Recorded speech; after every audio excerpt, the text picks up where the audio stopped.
Friends, मंजिलें उन्हीं को मिलती है जिनके सपनों में जान होती है। मंजिलें उन्हीं को मिलती है जिनके सपनों में जान होती है।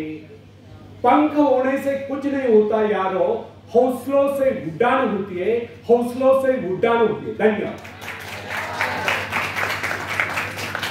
तो फ्रेंड्स, एक व्यक्ति है जिसके शरीर में स्वच्छ रक्त संचार हो रहा है, जिसके चौड़े कंधे हैं, सुंदर मजबूत दो हाथ है, जिसका वजन भी अच्छा है, जो सभी अंगों से युक्त तथा शरीर से चुस्त मस्त है।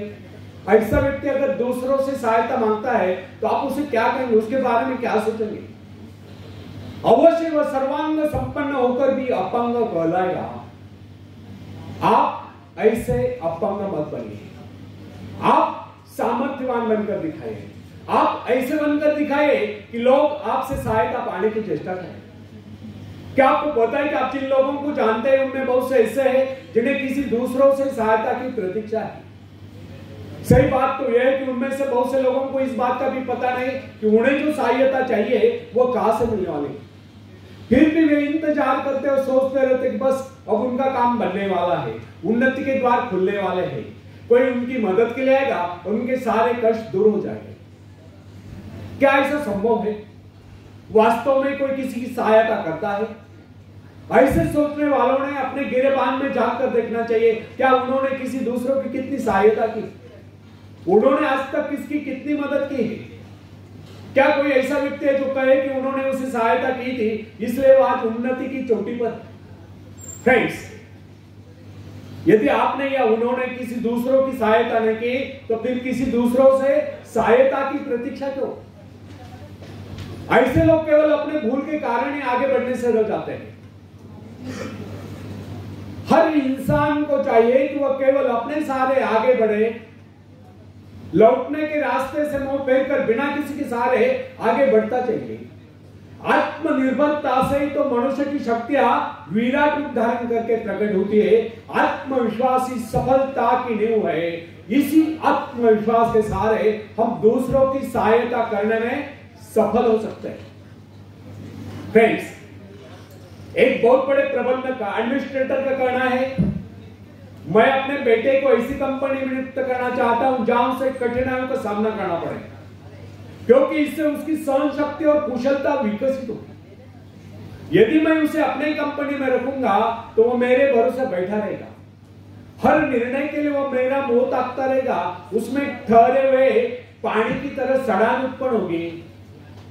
आप सभी जानते हैं कि ठहरे हुए पानी पर मच्छर गुनगुनाते हैं तो बहते हुए पानी पर राजस करते हैं। कितने सुंदर विचार थे उस व्यक्ति के। अगर हर माँ बाप अपने पुत्र या पौत्री के इस प्रकार के उच्च विचार रखते हैं तो वे अवश्य उनके भाग्य विधाता बन जाएंगे। जो माँ बाप अपने बेटों या बेटियों को अधिक लाड़ प्यार से बिगाड़ देते हैं कि बच्चा जब चाहे स्कूल जाए, जब चाहे कॉलेज जाए, जब चाहे छुट्टी कर ले, जब चाहे काम पर जाए, जब चाहे छुट्टी कर ले, तो ऐसे बच्चे भविष्य में कुछ नहीं कर पाते हैं। उनका तो भविष्य ही नष्ट होता है। अपनी शक्ति पर स्वयं ही भरोसा करना पड़ता है। अपने कार्य स्वयं करने वाले ही सफल होते हैं। इसी से मानव के चरित्र का निर्माण होता है। जिन बच्चों को यह पता हो जाता है कि वे अपने माँ बाप के सहारे जीवित रह सकते हैं, वे अपने बल पर कोई भी कार्य समर्थ होकर भी कर नहीं पाते, वे वैसी कोशिश भी नहीं करते। जबकि उन्हें समझना चाहिए कि माँ बाप तो सदा के लिए उनके आश्रयदाता नहीं बन पाएंगे। एक दिन तो ऐसा आने वाला है जब उन्हें अलग अलग जीवन बिताना ही पड़ेगा। तब ऐसे लोगों को भयंकर मुश्किलों का सामना करना पड़ता है। इसलिए फ्रेंड्स, यदि आरंभ से अपने कार्य स्वयं करने की आदत डाली जाए तो यह आदत आपके भविष्य के लिए बहुत ही लाभकारी सिद्ध होगी। जब चाहे इस शक्ति के सहारे आप जमीन पर पांव टिका कर आगे बढ़ सकते हैं। सफल वही होता है जो अपनी शक्ति पर भरोसा करता है।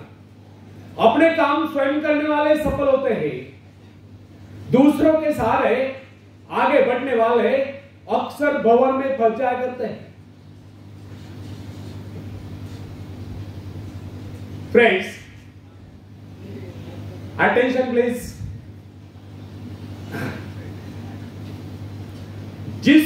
नाव की पतवार आपके हाथ में नहीं, वह नाव आपको पार करा दे, इस बात की क्या गारंटी? आपका जीवन तो उसके हाथ में है जिसके हाथ में नाव की पतवार हो। वह चाहे तो आपको डुबो दे, चाहे पार करा दे। फ्रेंड्स, जब नदी में बाढ़ आती है तब जो साहसी है, जिसे अपनी शक्तियों पर पूरा विश्वास है, वह तो तैरकर उस पार चला जाएगा। लेकिन जो डरपोक और कायर है, वह तो बीच मझधार में डूबकर अपनी जान दे देगा। सहायता पाना और सहायता की प्रतीक्षा करना, दोनों ही बातें प्रगति की राह में बाधा है। अतः हर युवक या युवती के लिए आवश्यक है वो शुरू से ही अपने काम स्वयं करने की आदत डाले।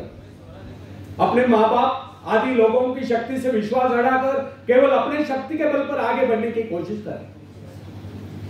जिस क्षण आप बाहरी सहायता लेना बंद कर देंगे, उसी क्षण आपके भीतर आत्मनिर्भरता का अंकुर फूटते हुए महसूस होने लगेगा। स्वयं कार्य करते समय यदि आप असफल भी हो जाते हैं तो बिना उस असफलता को घबराए तुरंत उस कमी की खोज कीजिए जिसके कारण आपको असफलता मिली, और जैसे आप उस कमी को खोज निकाले तुरंत ही उसे दूर करने के प्रयास में जुट जाइए। आपका वास्तविक आदर तभी होगा जब आप एक सफल व्यक्ति के रूप में दुनिया के सामने आओ। मगर यदि आप एक व्यक्ति के बाद दूसरे व्यक्ति के आगे हाथ फैलना शुरू कर देंगे तो लोग आपको मंगता या भिखारी कहेंगे। अतः आप ये प्रण कर लें कि आपको केवल अपने भरोसे जीना है, ना कि किसी की दया पर, क्योंकि बाहरी सहायता किसी वक्त ही वरदान सिद्ध होती है, अधिकतर समय यह अभिशाप ही सिद्ध होती है। फ्रेंड्स, बाहरी सहायता मनुष्य की काम करने की गति को मंद करके शरीर में सुस्ती ला देती है। आप ऐसे लोगों से मित्र कीजिए जो आपको जीवन में आगे बढ़ने की प्रेरणा दें। कुछ लोग एक बाजू एक पाव वाले होते हैं, फिर भी वे अपनी लगन और अपनी मेहनत से अपनी जीविका चलाते हैं, फिर तो आप तो हट्टे कट्टे फिर आगे बढ़ने की कोशिश आप क्यों नहीं कर सकते? मैं एक ऐसे व्यक्ति को जानता हूं जिसका एक पैर किसी रेल दुर्घटना में कट गया था। उसने कभी किसी से भिक्षा नहीं मांगी, किसी से दान लेना गवारा नहीं किया, यहां तक कि अपने बहन भाई का भी उसने कभी सहारा नहीं लिया। उसने एक छोटा सा धंधा फुटपाथ पर आरंभ किया। शुरू में वो न्यूज़पेपर बेचने लगा, 2 पैसे बचाकर उसने वजन तौलने की मशीन खरीदी, उस पर अपना पेट पाने लगा। आज वही व्यक्ति उसी फुटपाथ के किनारे एक बहुमंजिला बिल्डिंग में न्यूज़पेपर स्टॉल लगाकर बैठा है, साथ में जेरॉक्स सेंटर भी खोल रखा है। सुना है आजकल वो मोबाइल शॉपिंग भी चल रहा है। वो स्वाभिमानी,